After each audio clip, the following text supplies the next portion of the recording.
Joining us this morning on North Jersey 1500 WGHT is the great Eddie Bragati. I know he's not going to say that he's great, but believe me, Eddie, you're great. Hey, Jimmy. How's it? Joining us this morning on North Jersey 1500 WGHT is the great Eddie Bragati. I know he's not going to say that he's great, but believe me, Eddie, you're great. Hey, Jimmy. How's it going? Jimmy, how's it going? Good morning. It's a beautiful morning, isn't it? It's a beautiful... Oh, I get it. Get it? Whoa. I hope you're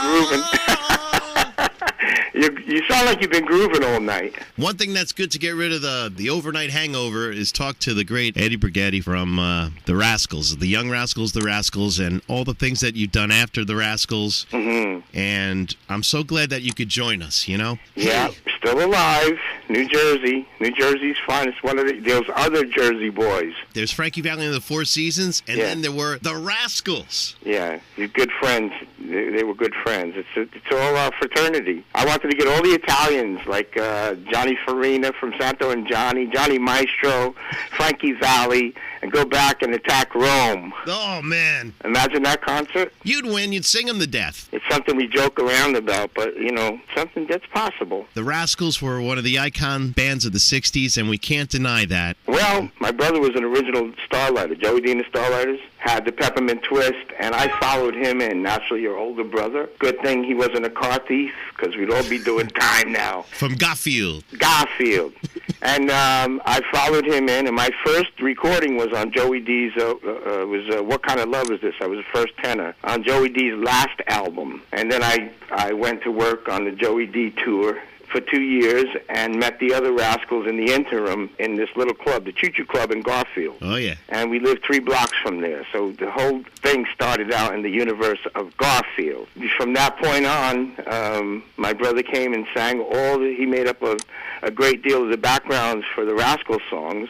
Yeah. So he's still actively performing with Joey. And what happened was we got involved in, like all things good, we got hung up in the business part with the lawyers and managers and stuff like that, and the dark side of the world. Yeah, I know. This part that we're celebrating is the harmony. The part that we're celebrating is the part that makes people dance.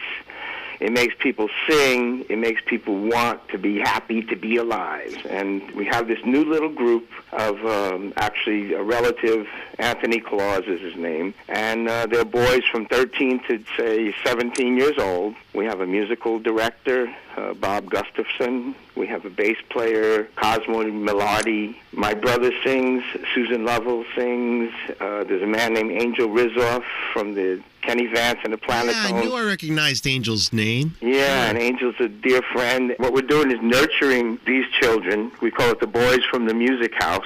They're keeping us on our toes. They're keeping us alive and well, singing and trying to nurture them and give them some pointers about how to treat each other, and how to study. And they're still in school, so they're still pretty busy. And hey, Eddie. Yeah. Does this mean that you're writing again? Forever. We write forever. That's going to be what's going to be focused on as we get more attention. We're playing, I got the prestigious award, David and I, the NAACP, October 24th, at the Hasbrook Heights Hilton. Yeah. They're giving David and I super props. And we have a fantastic history about the civil rights era. You were there. You were in the foxholes in the trenches of the civil rights era. Yeah, people got to be... Actually, David's group was one of the first interracial groups to have a #1 seller. Absolutely true. Joey Dee. Let me touch on Joey Dee. Yes. Joey Dee was an interracial group. Uh-huh. Is it true that you, when you were in the Rascals, also brought along Jimi Hendrix with you guys? What's the story with that? Actually, Jimmy played with Joey. Oh, no kidding. Yeah, there's an incredible... well, this is going to jump ahead to another segue. On November 27th at B.B. King's, we're going to have this little group called the Boys from the Music House. Yes. Eddie Bragati presents a tribute to the Rascals. and we're going to play a whole set of Rascal songs, hopefully the way they were born. I ain't going to eat out my heart anymore? You going to sing that? I hope so. We got about a dozen songs set up, and there's only so much time. But it's Jimi Hendrix's birthday celebration, and that's at B.B. King's. But before that, we'll wind the clock back a little bit. Yeah, where are you going to be in early November? Yeah, November 2nd, we're going to be performing Rockers on Broadway. It's a fundraiser for Broadway performers. And we're... Who's going to be with you at that show? Gene Cornish, actually, the original Rascal. And we're going to get some help from Paul Schaefer and Willie from the Letterman Show. They're great friends. And we're going to kind of whip it up, have a good time. And this is the 2nd of November at B.B. King's, because that's the stronghold now, Midtown. You got to show them your draft card to get in. If you didn't burn it. well, here, this is not that kind of conversation. That's right. It's about the music. Again, the music is inspirational. I don't think I could... I don't think I want to, but I don't think I could live here without the music and the arts. I love how you never left New Jersey, Eddie. They wouldn't let me. You couldn't pay the toll. All my relatives, I got ankle bracelets on and the whole thing, the electronic thing, like they know exactly. They know where I am right now. As a matter of fact, they're probably circling your building. Yeah, there was always a Rascals song in one of those mafia movies or mob movies. Oh, yeah, and don't forget The Sopranos. That's right, a big part of The Sopranos. Yeah, it's Americana. Hey, Eddie, I don't think there's a person alive that doesn't smile when they still hear on the radio, "How can I be sure?" Wow. And I'm still asking the same question, and it's almost 40 years later. Did I mention numbers? How about this? Can you tell the listeners here in North Jersey a secret or something that may have happened during that recording session that maybe nobody else knows about? What's your memory of the recording session? Anything special that you could... what's unique about our songs, and that specifically, what's unique about our songs, they were written, they were recorded, and then we went to learn them on the road. No kidding, live. So they were developed and written and recorded, and that particular song was difficult. I had a block. We were going out of town, and I kind of had a break through, I call them. We couldn't afford breakdowns. Yeah, so we had a breakthrough, and my brother had to come, he lived upstairs. We lived in this Garfield in this apartment complex, and he had to come down and finish the song. He had to finish writing it, and he probably wrote, one of those, how's the weather things or whatever.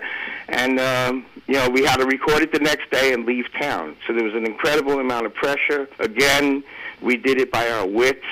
Eddie, how come a waltz? That was like a waltz. A jazz waltz. Well, that's the influence of Atlantic Records, which is a black label. We were their first crossover act. They had incredible musicians, and the jazz waltz was, some of their flavor rubbed off. And if you realize it, that there's no two Rascal songs alike. Absolutely true. And they're difficult, and I never realized how difficult they were.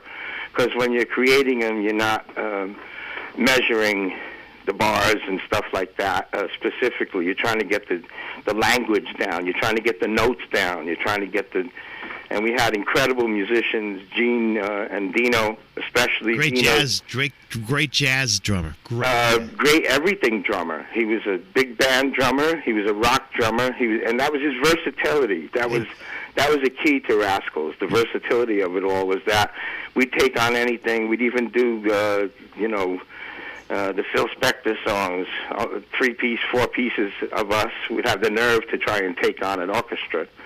And it worked. It's still working. A lot of times I'll hear old songs from the 60s, and I swear I hear your brother Dave singing harmony backup on a lot of old records. Okay, you want to hear a thing not everybody knows? Yeah.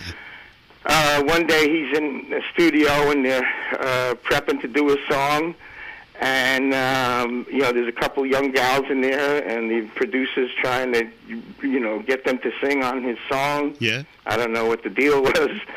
And Dave said, I could put down a basic background, if you have the ear for it, you'll hear it when I tell you the song. So he puts down the basic background, and a turn of events happens where he feels he was uncomfortable, so he left after he put down the basics. And the song is a national anthem whenever I hear, and I never knew this until recently, but the song is Dancing in the Moonlight. You know what? I can hear... Dancing in the moonlight. That is his style. That's him. That's his style vocal, which was the great harmonies of the Rascals, which I know he and had Joey Dee. And Joey Dee, that really high ripping, really tight harmony. That's why we're celebrating David. Like I said, the history, it's 58 years. He started in 1958, actually. I mean, it's 50 years, 51 years.